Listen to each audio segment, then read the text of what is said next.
Hi guys, on today's episode, we are joined here by Ratna, who is going to talk to us about what it's like being a young fashion designer in Indonesia.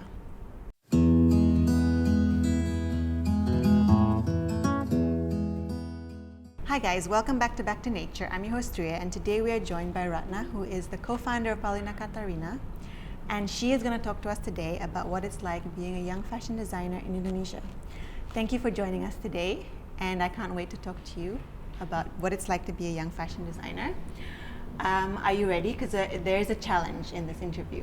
Okay. So there is like essential oils, and you're gonna have to guess what is what. Perfect. Thanks for having me. Yeah, thank you for letting us have your time, and in your beautiful studio. You're gonna show us around later, right? Yes. All right. So, first question. You spent a lot of time abroad. What was it like coming back to Indonesia after spending so much time away? Yeah, that's right. I did live abroad for quite some time. So I was born and raised here in Bali. My dad is Indonesian, my mom's German. But when I was about 15, I moved to Australia to attend boarding school. Yep. And then I continued on to do my bachelor degree and my master's degree. What did you study? So I studied economics Yep. for my bachelor degree, and then for my master's degree, I did international trade and diplomacy. Wow. Okay. Yeah, so nothing to do with fashion, Yep. really. When I finished my studies, I moved back to Bali. Yep. And what was it like coming back? So I mean, I guess it was like mixed emotions, because originally I didn't really want to move back. Yeah. Obviously, I was becoming quite comfortable with my lifestyle there, and I was living alone. I had my own apartment, and I was quite comfortable there. Yeah. And I guess it wasn't just about moving back like to Indonesia as a country, but it was just even about moving back home, living with my parents again, you know? Leaving your space to move into somebody else's space. Exactly, Right? Yeah. right. And like, you know, I started developing my own habits. Like, it would go down to the simplest thing as like doing my laundry. You know, I had my own ways, my mom has her ways, so we would quarrel over like the silliest things. Yeah. So and my boyfriend, who's my husband now, he was living in Australia, so you know, I wasn't really quite keen to come back home. But my parents had a family business in clothing manufacturing and in freight forwarding, so they wanted us to come back home to sort of help out with the family. And at the time, we kind of started the clothing label too, so I knew that it was like time to come back. And so overall, it was, I guess, bittersweet but Yeah. exciting. Yeah. So are you happy that you're here now? Yes, definitely. Yeah, we made the right decision. So I guess this is a question that I also always get. What are the challenges in setting up your own business here in Indonesia? I guess it's quite common knowledge about that, right? That it's like, you know, it's quite complicated, and there are a lot of obstacles and like, you know, complex policies and bureaucracy and like unpredictable laws and like things And changing constant all the law time. changing, right? Exactly, yeah. And then how, you know, this permit lasts 5 years and then no longer, it's now have to be renewed every year, that kind of stuff. But I mean, we're lucky that there are people here that can help us with that sort of stuff, which is great.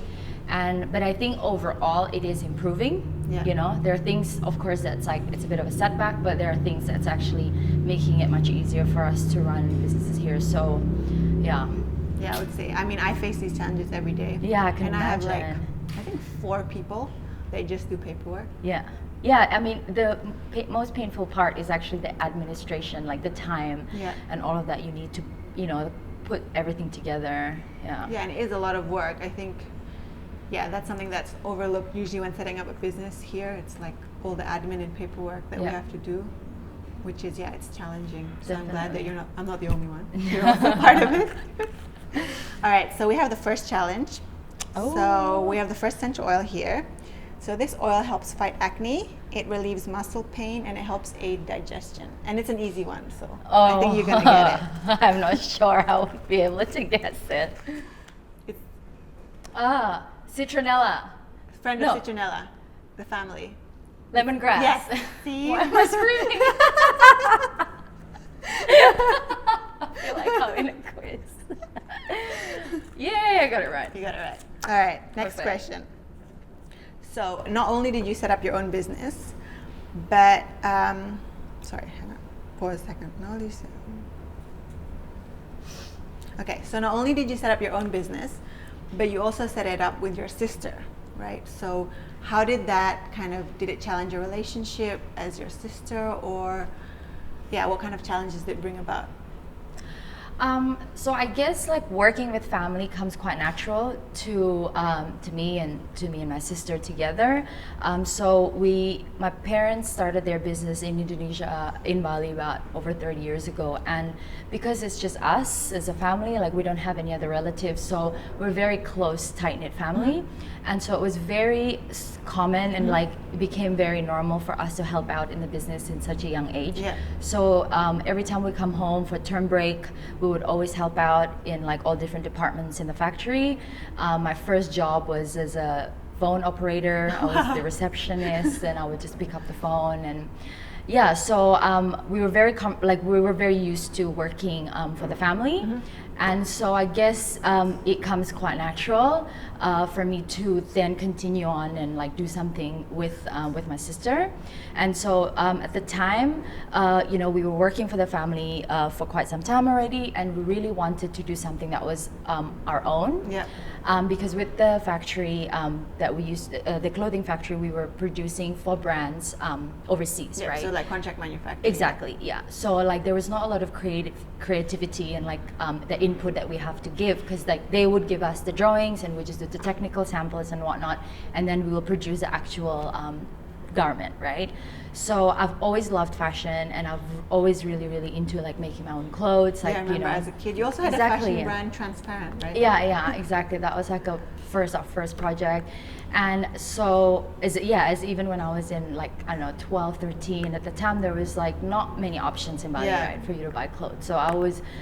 So I would like already play with that since then. And so we always but my parents did really want me to do fashion, so that's why I didn't go to fashion school. But my passion was there, and I still wanted to continue. And we realized that there was like, that we were creating really good quality products, and that was like international standards. So we thought, why not give it a go? So so I guess in that sense, it was like it was a natural progress for us to start a brand together, and So it's like you guys already used to working together, so it just was natural. Exactly, and we wanted to have something that was like separate from the parents. Okay, and that's also your name, right? Yeah, that's right. Paulina Katarina. Paulina is my sister's middle name, and Katarina is my middle name, and which is also the name of our great grandmother in Germany. Oh, wow. So there's a meaning behind the name. Yes, that's right. Amazing. All right. What you have done with your sister, building this brand, and then before you had another brand, Transparent, right? So who is like in charge of more of like the design and the design, the pattern cutting and stuff? Is that you? So the brand before wasn't actually really ours. It was a part of our family, and which they sort of wanted to do. And at the time we were still in school overseas, and so no one was really taking care of it, So that's why when I moved back, I wanted to have my own. That was like everything controlled, sort of creative from every side, from every aspect, from like my own kind of thing, not part of that. So that's why we created Paulina Katarina. And so in terms of designing, it's mostly me, and then we have the manufacturing part that does all the in-house production. Amazing. So you not only do you like design your own clothes, you're also manufacturing your own stuff, which is a whole nother ball game, right? Yeah, exactly. Yeah, if you guys know manufacturing, it's so many moving parts. And then you also manage other people's as well, still? Not under the brand, but under the clothing factory, yes. Wow, amazing. All right, so next challenge. This is the second essential oil. It helps boost your immune system. It also aids hair growth and repairs cell damage. Oh.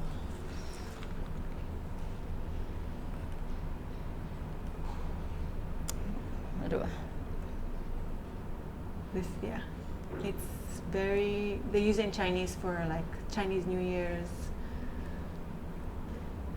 Oh, this is a hard one. Really? What is it again? Like, I mean, what else do they use it for? It's a family of the orange. So they usually use citrus? It's a citrus. But it's It's a very like they use it in Chinese offerings usually to symbolize Chinese New Year's prosperity. It's a fruit, Mandarin, Yes. orange, mandarin, also known as tangerine. tangerine. Yes. Oh, sorry. Ah, Yeah, right. that's true. Yeah. Actually, I was with Naomi, and then we had lemon, Mhm. and it smelled lemon concentrate smells different like than a lemon. yeah. But like once you like smell it, you're like, okay, tangerine or mandarin. Then yeah, you get then it. Right? Yeah. Okay. Yeah. Interesting. Alright. So, 5th question. Fashion is a competitive industry, especially in Bali, where everyone seems to be doing their own label. Can you tell us how you stay ahead and make your brand stand out? Because I think your brand has grown so much since you started, right? You're doing Jakarta Fashion Week. So yeah, how do you make your brand stand out and different? Thank you. So I guess, I mean, even when we started the brand, it was at a time that I think timing-wise, it worked well because we started the brand about 7 years ago, and I think that was sort of the switch when Indonesian consumers started responding really well towards locally made products and locally grown brands, right? Whereas prior to that, and not even for fashion, even like skincare or like cosmetics and all that sort of stuff. I mean, we started like 10 years ago as well. Yeah. So yeah, it was around the same time when the Indonesian mentality shifted. Yeah, that's right. Yeah. So they're definitely more favorable towards sort of Indonesian made products, and there's like a sense of pride in wearing something that's made locally too, right? So so timing was great in you know, when we started that. So and then we started naturally as a Bali-based brand. We started as more of a resort wear brand, and we always had an idea already from then that like I really wanted to create products not only for people in Bali or like for tourists, but also like for Indonesians overall, and something that people can wear all over the country, not only in Bali. So that's why from quite early on we always created sort of a very wide selection of styles in our collections, and so there is something for everyone to wear, right? And so we wanted something that, you know, you could wear to work, you can wear on a day-to-day basis, you can go for a cocktail event or evening wear. And so we always stay true to like sort of our design identity, which is like feminine, eclectic, and like with a sophisticated undertone. And I also feel like easy to wear. Exactly, yeah. So, and a lot of it's very versatile, you know, like what I'm wearing today, for example, you know, if I wanted to go out afterwards for like lunch with friends, like I could just do that, or, you know, it's still suitable to go to work. And if I want to go out to a party, I could like change my earrings or something, put more makeup on, and like put like, you know, a fancy bag or something, and then I'll be ready to go. And so, and because everything that I design, also the main sort of inspiration is our customer. So them as a muse, I always think about like, what is it do they want to wear, you know? So we stay on trend, but still, you know, it's still like very timeless and very classic pieces. And so in that as well, and I guess a lot of other brands maybe in Indonesia, they don't have, they don't carry that wide of a selection of styles, right? So the idea is if someone comes to the store, I want them to be able to find anything for any occasion. And I guess because you're right, the market is very saturated now. So I feel like one of our strengths is in the quality of our products, right? And also in the service. And I try to always focus on that, and that how important service is. And therefore now we also have like 5 different stores in Bali, 5 different locations beside our online store and our customer service team, so we can give like the best sort of service for our customers, so to make it more accessible and more ease for our customers as well. So and and like marketing wise as well, we do a lot of marketing activation. You guys do an amazing job. Thank you. Thank you. So so we try to be relevant, right? Because there's every day there's like new brands popping up, and so it's definitely it's a challenge to stay relevant and stay updated. And because when I see your guys' fashion brand, it's like you guys are like you're moving with from season to season, and like each season is like has a different story altogether, which I rarely see in like other fashion brands, especially in Bali. So for me that's always interesting, you know. Thank you. It's like, okay, I have this dress, but I don't have the next season dress, you know? And you're constantly like evolving your style as well, right? Yeah, that's right. Yeah. And then I'm really impressed that you guys are in Jakarta Fashion Week. So tell me, how did you, what inspired you to go there? Like, what was your journey? So Jakarta Fashion Week has been really great for us. It's so this year, last month, we just had our 10th show, which was our 5th year joining Jakarta Fashion Week. So some years we would do more than 1 or 2 shows. Wow. Okay. And so because we have the different collections, right? So for our resort wear, it's called Paulina Katarina Wanderlust, and for our ready to wear, it's called Paulina Katarina, and then we also have Paulina Katarina Archipelago, which is using Indonesian prints, like this print here. You know, this is one of our print that we use for that collection. What print is this? This is ikat. Ikat. Okay. Yeah, so we use like ikat or songkat or batik sort of prints, using it as a print and like printing it on more like easy to wear fabrics. You know, because a lot of especially even Westerners, you know, they love coming and buying something that's using Indonesian prints, but they want to wear it in a way they can use back home. Yeah, right? because like I always think like batik or ikat is always in a formal kind of setting, you know, either like a jas or the what's called long pants or like a batik shirt with buttons. Yeah, not really anything, you know, you could wear every day. Yeah. So that's what we try to do to make it suitable for like ready to wear, more modern, everyday wear for women. Yeah. So basically, you're taking the existing traditional prints and you're evolving it to suit the modern day, right? Yeah, exactly. And interestingly, in the beginning we thought, oh, this is great because like a few years ago, you know, they started the whole Batik Fridays, right? So it was like, you know, really, really popular in Jakarta.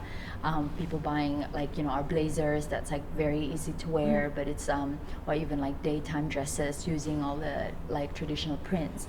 But then we realized that a lot of the tourists, they're really, really international tourists, they really love it too because they feel they can bring something home that has a story about Indonesia, but they can wear it on a day-to-day basis, wear it with jeans, you know, wear it with even like a jacket in wintertime or something. I thought one of the cute things you did with one of your ikat prints was this mini short shorts. That was really cute. Yeah, and then like the singlet. So easy to wear. Yeah, so every year we use like a different sort of print story and then do similar story, like similar collections based on the different print stories. Amazing. Yeah. So with Jakarta Fashion Week, going back to your original question, so we were approached by the Jakarta Fashion Week family. We did like a mentorship program with them that was organized between Jakarta Fashion Week and British Council through some fashion college in the UK. And then, so it was like a mentorship program that we were with for like, I think a year to 2 years, the program went on. And a part of that was that we got a slot sponsored by them to have a show at Jakarta Fashion Week, and since then we've just developed a really good relationship with them, and they've sort of always invited us to join every year. Amazing. Yeah, so I think you're one really of the fun. few Bali brands. Yeah, I think so. We're probably one of the only ones. Well, okay. Amazing. And Indonesian fashion, I feel like, is quite a small market still, but it will be growing, I think. Yeah, I mean, definitely. And I mean, Jakarta Fashion Week is the biggest fashion week in Southeast Asia. Yeah, so. Wow, I did not know that. Okay, so I know that you guys were privileged enough to have like your own manufacturing, and so you make all your own clothes in-house. If you were to like redo it, would you like manufacture somewhere else and then just get like the samples? Because that's the easier way to do it, right? Like manufacturing your own things is I mean, process. There are pros and cons to that, I think. And I mean, I think personally one of our biggest strengths is in the quality of our product, right? And so we love the fact that we have direct control over the design from the beginning, from the sampling to designing and the production and quality control, and that works for us. And of course, because we were we would love to be like, I love working with all our team in-house, and to be able to be under one roof makes it a lot easier for us. And it's like, we've grown into one big family, and as much as I can, I would like to sort of create more jobs and to keep all the jobs in Bali instead of sending it to factories in Bandung or something. So of course it's not it's probably cheaper to produce in all those big factories in Bandung and Solo and whatnot. But I think it's great that we, as long as we can support the jobs here and to be able to work together here, I think it's better. Yeah, but I mean, it is definitely like harder in some things, because when you produce with someone else, you just give them a sample and it's like, this is how it's supposed to look like, right? But now if we deal with it ourselves, even from the fabrics, fabrics arrive, the color's not right, the print's not right, and you have to kind of make decision what you sacrifice. And so it's definitely, I think, harder. Yeah, I would agree.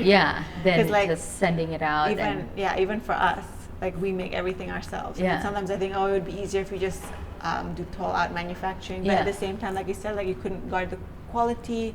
You wouldn't be able to experiment so much. Exactly. Like, with your ideas, like sometimes you have an idea, but then when it comes to it, it's not the same. Exactly. Or like you're like, this fabric would be really good this and that, but then when it comes out, it's like not the same. So definitely. I feel you there. Play around definitely with sampling. Definitely. And I think it gives you more flexibility as well, right? Yeah, it gives a lot more creative freedom in what we get to do. And so one aspect, it's really harder because there's so many more moving parts to manage, but on the other hand, it's like much more flexible, much more creative, right? And I guess the most important thing for me is like you can control it. Exactly. I think to have direct control is key, especially now with a lot of people even like copying. I'm sure you guys go through that all the time too. So even keeping everything inside is already hard that way, and can't even imagine.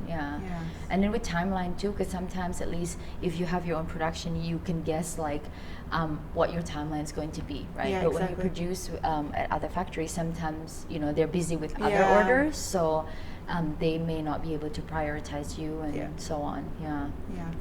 Okay, so the third challenge, this one has relaxing properties. It helps heal burns and acne and improve circulation. It's a flower, so I think you'll know what this is. Really? Lavender. Yes. I'm like, of course I know this. And you took this really pretty photo of you in the lavender field. Yeah, that was amazing. Oh my god. All right. So now I want to talk to you about the story behind PK and also mini PK, because that's your newest thing, right? Yeah, so Mini PK by Paulina Katarina is our latest project. It's a kids wear line. So we've had the main brand already for about 7 years, and then so a lot of our customers who've grown with us, they now are like mothers, right? And a lot of them have always inquired and requested to have like matching dresses or twinning dresses, and so sometimes we would make it custom for them and so on. But we realized, maybe take the opportunity and actually make an actual kids wear line. And so we, beside the kids wear line, which is the Mini PK, we made this capsule collection, which is a mother-daughter collection, to combine the kids wear and the women's wear brand together. So the styles are very similar, and it's all inspired by the main women line, but so it's suitable for mothers who like to match dress, and I mean nothing is like completely identical. It's not like 100% twinning, but at least it's in the same color, same fabrics, and same styles, and so it kind of grew from demand, right? Definitely. Okay. Definitely grew from demand, and so we thought, why not take it, to, because I feel like it's a more natural progress from creating a girls line to a men's line, right? Which is hopefully maybe that will be next, because I mean the dream would be like to create an overall lifestyle brand to carry menswear and kids of both genders and stuff. But so I guess it's a more natural progress to do kids after women. Was there any challenges in making like kids clothes? Oh, definitely. Okay, tell me about those. It's been such a journey. I don't have kids, right? So I don't know what kids wear. So in the beginning, my first set of samples were, I don't think I used any of them. And so because I don't have a kid of my own, so I don't really know like things that kids would wear, right? So I mean, I had to do heavy research, and going to kids store everywhere I go and learning what they wear, asking all my friends who have kids and researching online and what kids normally wear.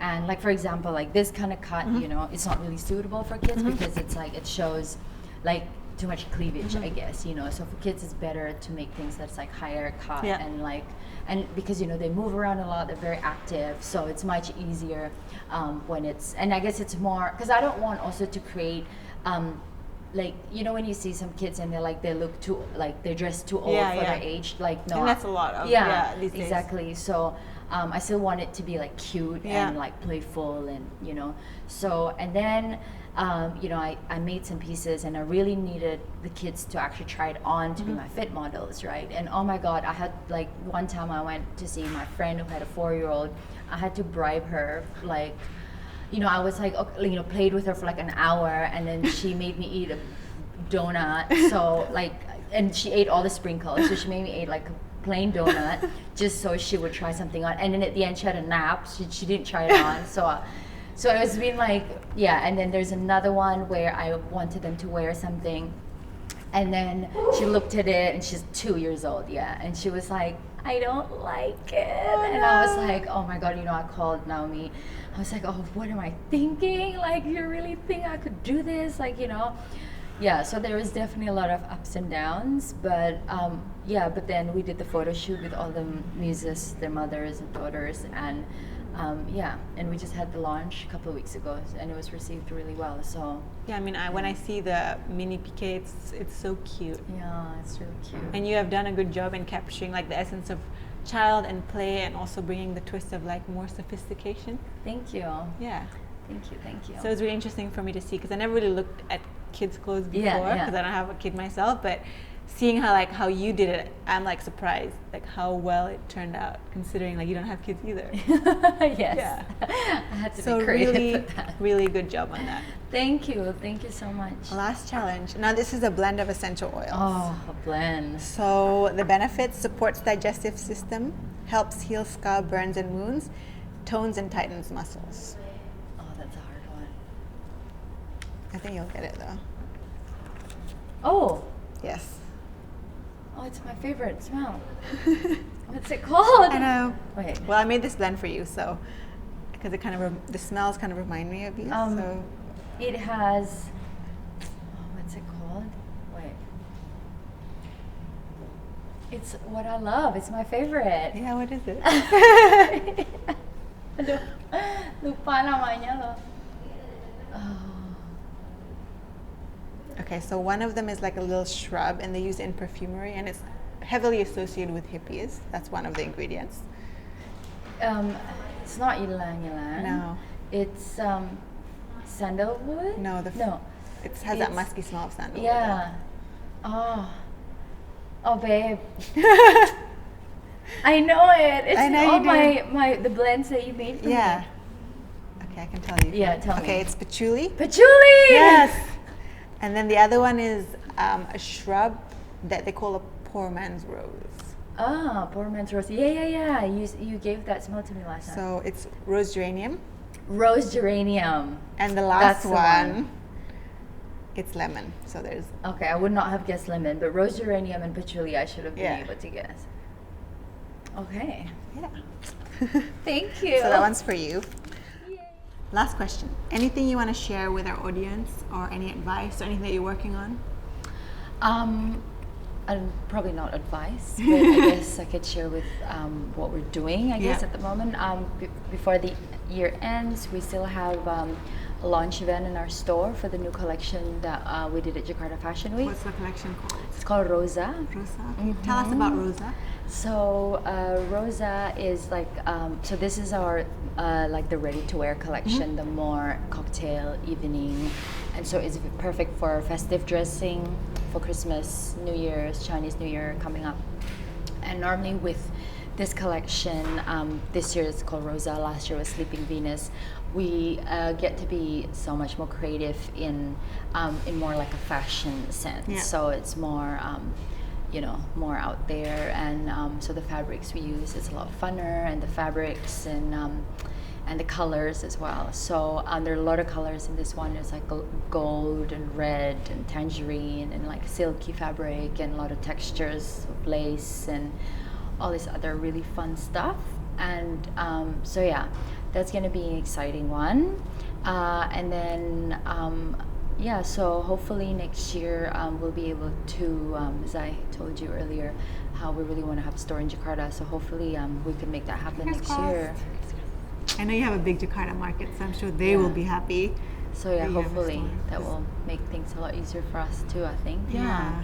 And I think it'll be super good if you have a store in Jakarta because you have like stockists, but not your own Exactly. store, which gives a totally different experience, right? Yeah, I think so. Yeah, because like right now we're in like store within a store, you know, department stores and stuff, and so we don't have complete control as well. So yeah. So good luck with that. Thank I you. hope you have a store, and I hope it's going to be in one of our locations. Yes, Yeah? that will be fun. We can be neighbors. I know. With Tulola too. Yeah. Okay. So thank you so much for joining us. I'm going to link your Instagram and your website below. If you have any questions for Ratna, you can check out her Instagram and you can write to her if you have any questions. So that's okay, right? Yes, of course. If you guys like what you see, be sure to subscribe to our YouTube channel and follow us and like us on social media. And thank you guys for watching, and we hope to see you guys again next time. Thank you. Thank you. Bye, Thank you so guys. much.